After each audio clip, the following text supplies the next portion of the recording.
Yeah, but I just wonder what it's meant by like the peace of strange hands, because like now we're speaking about like the hands of the abuser, right? So it's like I don't fully understand how, like, I would understand if the person, like if the child were to die, then the hands would be at peace because there's nothing to beat anymore, you know? But then at the same time, I don't really feel like it's talking about like literal death. So I don't see how the hands would be at peace. I would like to definitely try to help you with that, because you'll have to focus on this adjective first. An unremembered hunger and the peace of strange hands. You have to circle it back to the beginning, because when the Yeah, child is but born, right, they yeah. wouldn't know. For them, it's strange because they are yet to be acquainted with it.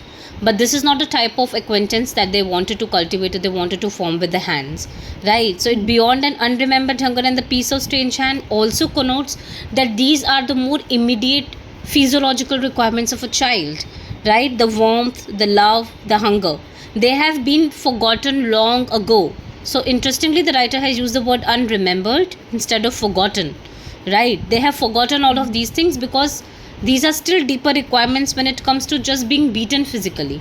So they have forgotten all of these things. The peace of strange hand is an ironic use here, something that they would like to remember, because there has always been a lack of it.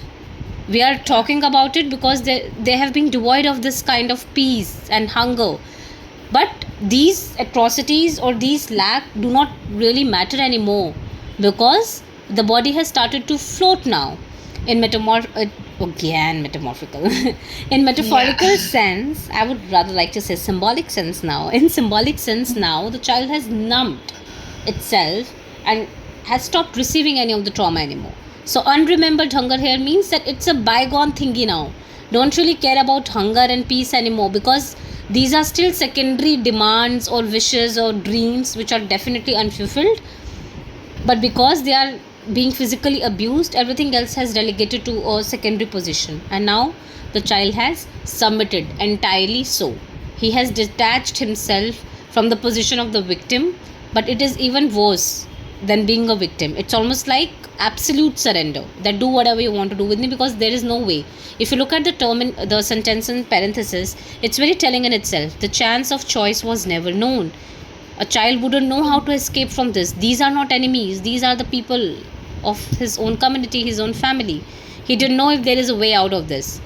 So that is why he It has probably surrendered. wasn't even like the child probably didn't even know it wasn't normal if you think about it, right? Mm-hmm. But if the child is only exposed to that, how's it like meant to know that it's not normal to be like beaten up or anything? Exactly. So it was, this line, this phrase is also very interesting. Where is it? Curiosity for terror. The child exchanged curiosity for terror. So it's almost like the child is trying to still figure out the world around himself. And he has probably shown some sort of curiosities for which he was reprimanded, beaten perhaps. And now, every single time he is curious, it is suddenly replaced with terror, because trying to know something beyond what is readily accessible to him would mean being beaten, would mean being tortured, would mean being traumatized. So that is why curiosity has been very subtly replaced by terror.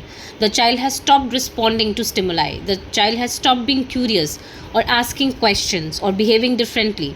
That is why the next line immediately says the skin withdrew, the flesh submitted. The child is not curious anymore. He just wants to prevent pain that is caused with the beating, with the exploitation. He doesn't really want to navigate into the whys of it, because the how of it is very mean and very ruthless and very cruel. So he doesn't Yeah. try to navigate through alternatives, which has already been told to us in the parenthesis above, right?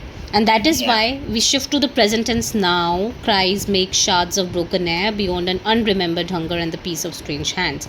Beyond and unremembered. The use of this term beyond is interesting, because we have come a long way from trying to figure out things about strange hands and cries. The problem is deeper, and that is where the child has finally submitted.